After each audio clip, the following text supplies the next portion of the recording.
একবার ভাবুন তো, যদি আজ আপনার জীবনের শেষ দিন হতো তাহলে আপনি কি করতেন? আপনার কি কখনো মনে হয়েছে জীবনে এমন কিছু ঘটছে যা আপনাকে ইঙ্গিত দিচ্ছে যে আপনার সময় ফুরিয়ে আসছে? হয়তো আপনি এত ব্যস্ত ছিলেন যে সেগুলো খেয়ালই করেননি। মৃত্যু কোনো অজানা বিষয় নয়, এটা একমাত্র সত্য যা আমাদের সবাইকে একত্র করে। কিন্তু আমরা অনেক সময় এমনভাবে বাঁচি যেন আমাদের হাতে অসীম সময় আছে। আল্লাহ আমাদের জীবনে ছোট ছোট বার্তা পাঠান। এসব বার্তা আমাদের ভয় দেখানোর জন্য নয়, এগুলো আমাদের মনে করিয়ে দেওয়ার জন্য যে এই দুনিয়া অস্থায়ী, এই পৃথিবী শুধু একটা পরীক্ষা। আসল জীবন শুরু হবে মৃত্যুর পর। তাহলে এসব বার্তা আমাদের কি বলে? এগুলো সতর্কবার্তা নয়, বরং এগুলো সুযোগ। নিজের ভুলগুলো ঠিক করার সুযোগ, ঈমানকে আরও শক্তিশালী করার সুযোগ এবং আল্লাহর সঙ্গে সাক্ষাতের জন্য প্রস্তুতি নেওয়ার সুযোগ। মৃত্যুর কথা ভাবা মানে ভীত হওয়া নয়, এটা হলো নিজের জীবনের মানে খুঁজে পাওয়া, নিজের সময়কে সঠিকভাবে কাজে লাগানো। তাই আজই নিজেকে জিজ্ঞাসা করুন, আপনার জীবনের উদ্দেশ্য কি? আল্লাহর দেওয়া এই সুযোগগুলোকে কাজে লাগান, কারণ দেরি হয়ে যাওয়ার আগেই আমাদের জেগে উঠতে হবে। প্রথম লক্ষণ, মৃত্যুর অজানা বাস্তবতা। মৃত্যু আমাদের জীবনের সবচেয়ে অদ্ভুত আর গভীর সত্য। এটি কোনো নিয়ম মেনে আসে না, কোনো পূর্ব ঘোষণা দেয় না।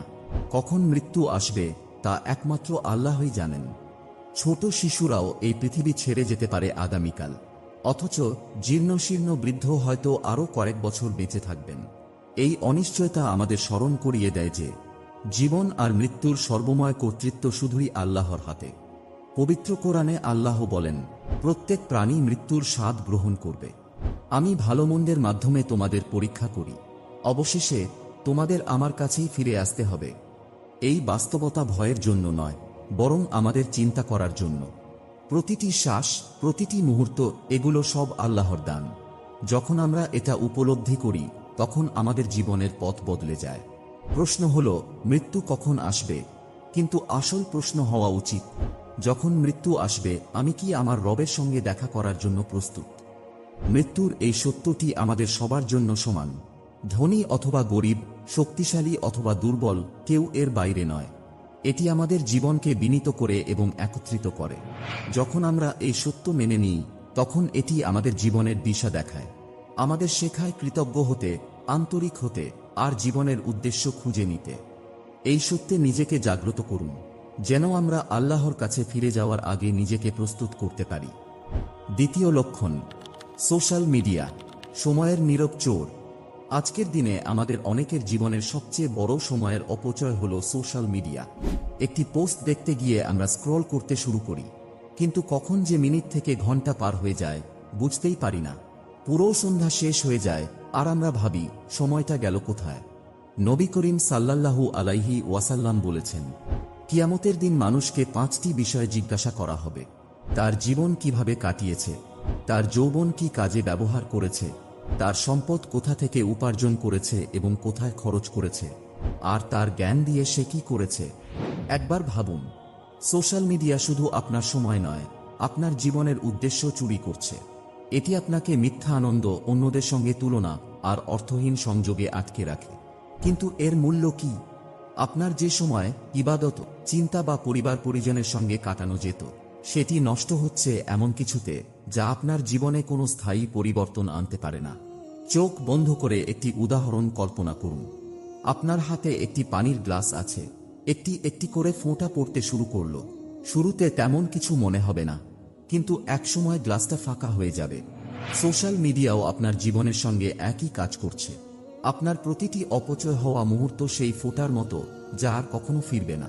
তবে এর মানে এই নয় যে সোশ্যাল মিডিয়া পুরোপুরি বাদ দিতে হবে। এর পরিবর্তে ভারসাম্য খুঁজে বের করুন।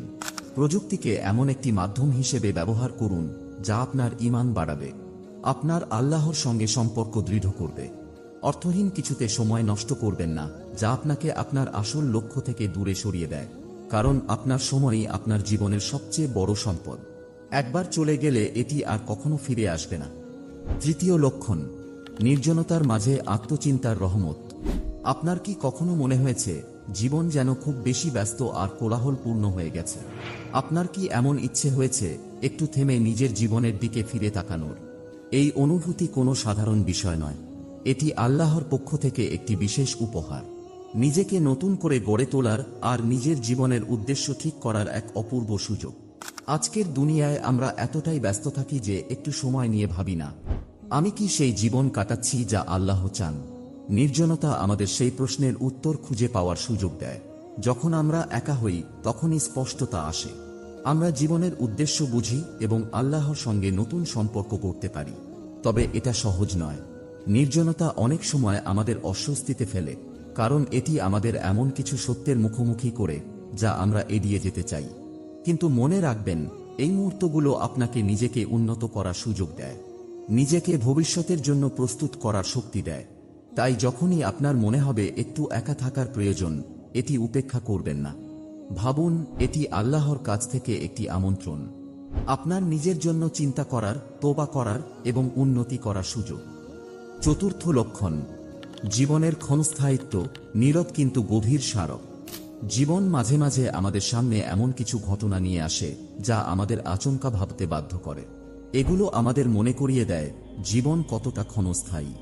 আপনি কি কখনো দেখেছেন আপনার সমবয়সী কেউ হঠাৎ দুনিয়া ছেড়ে চলে গেছেন? অথবা শুনেছেন একেবারে সুস্থ একজন মানুষ হঠাৎ করে মারা গেছেন? এগুলো কিন্তু কাকতালীয় নয়, এগুলো আল্লাহর পক্ষ থেকে আমাদের জন্য একটি বার্তা। বার্তাটি হল, এই দুনিয়ার জীবন খুবই অল্প সময়ের জন্য। কুরআনে আল্লাহ বলেছেন, প্রত্যেক প্রাণীকে মৃত্যুর স্বাদ গ্রহণ করতে হবে এবং কিয়ামতের দিনে তোমাদের পূর্ণ প্রতিদান দেওয়া হবে।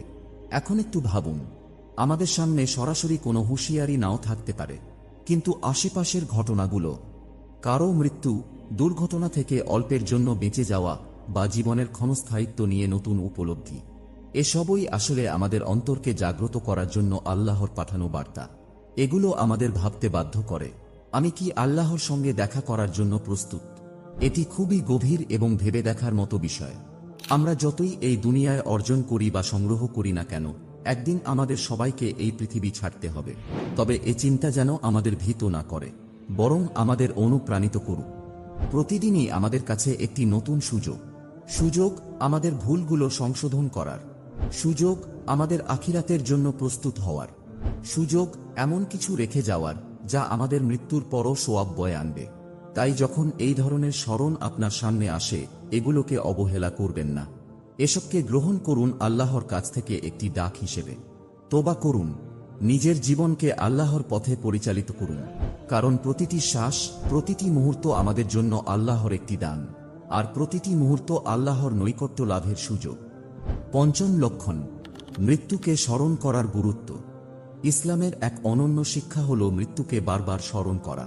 কিন্তু এটি কোনো ভয়ের বিষয় নয়, বরং এটি জীবনের আসল উদ্দেশ্য বুঝতে সাহায্য করে। রাসূলুল্লাহ সাল্লাল্লাহু আলাইহি ওয়াসাল্লাম বলেছেন, তোমরা প্রায় আনন্দ ধ্বংসকারী মৃত্যু স্মরণ করো। তিনি আরও বলেছেন, তোমাদের মধ্যে সেই ব্যক্তি উত্তম যে মৃত্যুকে বেশি স্মরণ করে এবং তার জন্য প্রস্তুতি নেয়, আর তারাই জ্ঞানী। মৃত্যুকে স্মরণ করার অর্থ জীবনের আনন্দ হারানোর চিন্তা নয়, বরং এটি হল জীবনের প্রতিটি মুহূর্তকে সঠিকভাবে ব্যবহার করার শিক্ষা। আপনি কি কখনো ভেবেছেন, যদি জানতেন যে এক সপ্তাহ পর আপনার জীবন শেষ হবে, তাহলে কি করতেন? কিভাবে দিনগুলো কাটাতেন? যাদের সাথে কথা বন্ধ তাদের সাথে মিলেমিশে থাকতেন, নাকি আল্লাহর কাছে ক্ষমা চেয়ে সঠিক পথে ফিরতেন? মৃত্যুর কথা মনে রাখা আমাদের অহংকার কমিয়ে দেয়। এটি আমাদের মনে করিয়ে দেয় এই দুনিয়া স্থায়ী নয়। যে কাজগুলো আখিরাতে কাজে আসবে সেগুলোকেই বেশি গুরুত্ব দেওয়া উচিত। প্রতিদিন এমনভাবে জীবন যাপন করুন যেন এটি আপনার শেষ দিন। মৃত্যুকে স্মরণ করলে সময় নষ্ট করা থেকে বিরত থাকা যায়। এটি আমাদের আল্লাহর কাছে ফিরে যাওয়ার জন্য প্রস্তুত করে। এই জীবন সাময়িক, এটি একটি পরীক্ষা, আর এই পরীক্ষার ফলাফলের ভিত্তিতেই আমরা জান্নাতে স্থায়ী সুখের ঠিকানা পাব। ষষ্ঠ লক্ষণ, জীবন যা চিরস্থায়ী ভবিষ্যৎ নির্ধারণ করে। জীবন কোনো মহড়া নয়, এটি একবারের জন্য প্রাপ্ত এমন একটি সুযোগ যা আর কখনো ফিরে আসবে না। গেমের মতো এখানে বারবার চেষ্টা করার সুযোগ নেই। আমরা যে জীবন এখন বাঁচছি সেটি শেষ। একবার এটি শেষ হয়ে গেলে আর কোনো দ্বিতীয় সুযোগ বা সংশোধনের সময় থাকবে না। এই কারণেই জীবনের প্রতিটি মুহূর্ত, প্রতিটি সিদ্ধান্ত এবং প্রতিটি কাজ এতটাই গুরুত্বপূর্ণ। আল্লাহ তাআলা আমাদের কুরআনে সতর্ক করে বলেছেন, যখন তাদের কারো মৃত্যু এসে যাবে তখন সে বলবে, হে আমার প্রভু, আমাকে ফিরিয়ে দাও, যেন আমি যা রেখে এসেছি তাতে ভালো কাজ করতে পারি। কিন্তু না, এটি শুধু একটি কথা যা সে বলছে।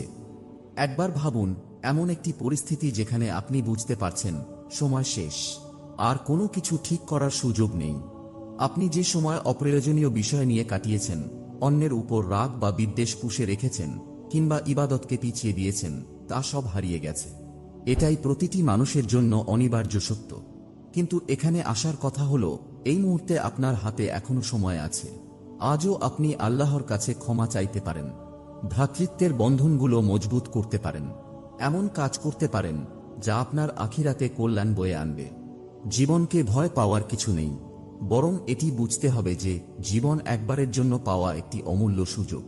এই সময়টিকে সঠিক কাজে ব্যবহার করুন, যা সত্যিই গুরুত্বপূর্ণ তার জন্য প্রস্তুতি নিন। আপনার এই জীবনই চিরস্থায়ী ভবিষ্যৎ নির্ধারণ করবে। তাই জীবনটাকে এমনভাবে গড়ে তুলুন যেন প্রতিটি মুহূর্ত আপনাকে আখিরাতে সম্মানিত করে।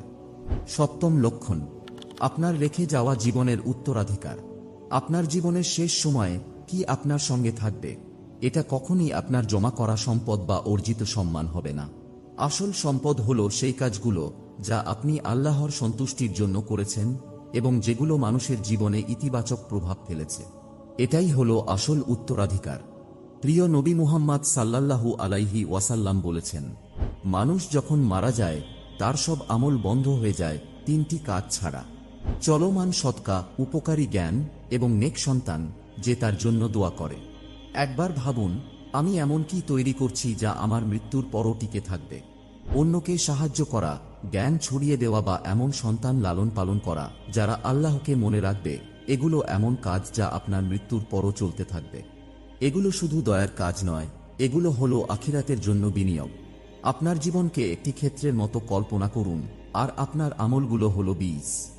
আজ আপনি যে ভালো কাজ করবেন তা আপনার মৃত্যুর পর ফল দেবে।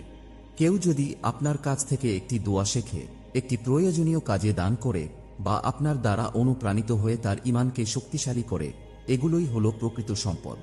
তাই আপনার জীবন নিয়ে ভাবুন, আপনি কি রেখে যাচ্ছেন যা আপনার জন্য কথা বলবে যখন আপনি আর এই পৃথিবীতে থাকবেন না। শেষ পর্যন্ত এটা আসলে আপনার জীবনের দৈর্ঘ্যের কথা নয়, কথা হলো আপনি কিভাবে আপনার সময় ব্যবহার করেছেন। জীবন অত্যন্ত মূল্যবান, ক্ষণস্থায়ী এবং অনিশ্চিত। কার সময় কখন শেষ হবে কেউ জানে না, কিন্তু আমরা জানি যে প্রতিটি মুহূর্ত আমাদের জন্য একটি সুযোগ, প্রস্তুতি নেওয়ার সুযোগ, তোবা করার সুযোগ, নিজের হৃদয়ে আল্লাহর পথে পরিচালিত করার সুযোগ। প্রিয় নবী মুহাম্মদ সাল্লাল্লাহু আলাইহি ওয়াসাল্লাম আমাদের মনে করিয়ে দিয়েছেন, জ্ঞানী সেই যে মৃত্যু সবসময় স্মরণে রাখে এবং এর জন্য প্রস্তুতি গ্রহণ করে। এবার নিজেকে প্রশ্ন করুন, আমি কি আমার এই সুযোগ সঠিকভাবে ব্যবহার করছি? আমি কি এমন কিছু বীজ বপন করছি যা আখিরাতে ফল দেবে? যদি আপনার মনে হয় পরিবর্তনের সময় এসেছে, তবে দেরি করবেন না, এখনই শুরু করুন। যতই ছোট কিছু থেকেই শুরু হোক না কেন, প্রতিটি পদক্ষেপ আপনাকে আল্লাহর কাছে নিয়ে যাবে। একটি সহজ দোয়া মনে রাখুন, হে আল্লাহ, আমাকে এমন একটি জীবন যাপন করার তৌফিক দিন যা আপনাকে সন্তুষ্ট করবে এবং আমাকে সুন্দর পরিণতি দিন। এই বার্তা যদি আপনার হৃদয়ে ছুঁয়ে যায়, তবে দোয়াটি কমেন্টে লিখুন, হে আল্লাহ, আমাকে পথ দেখান। আপনার এই একটি বাক্য হয়তো আরেকজনকে তার জীবনে পরিবর্তন আনতে অনুপ্রাণিত করবে। শেষে এই ভিডিওটি লাইক করতে এবং চ্যানেলটি সাবস্ক্রাইব করতে ভুলবেন না। এতে আপনার কোনো খরচ নেই, তবে এটি আমাদের এই গুরুত্বপূর্ণ বার্তাগুলো ছড়িয়ে দিতে সাহায্য করবে। জাযাকাল্লাহু খাইরান। আল্লাহ আমাদের সবাইকে তাঁর সন্তুষ্টি ও বরকতময় জীবনের পথে পরিচালিত করুন।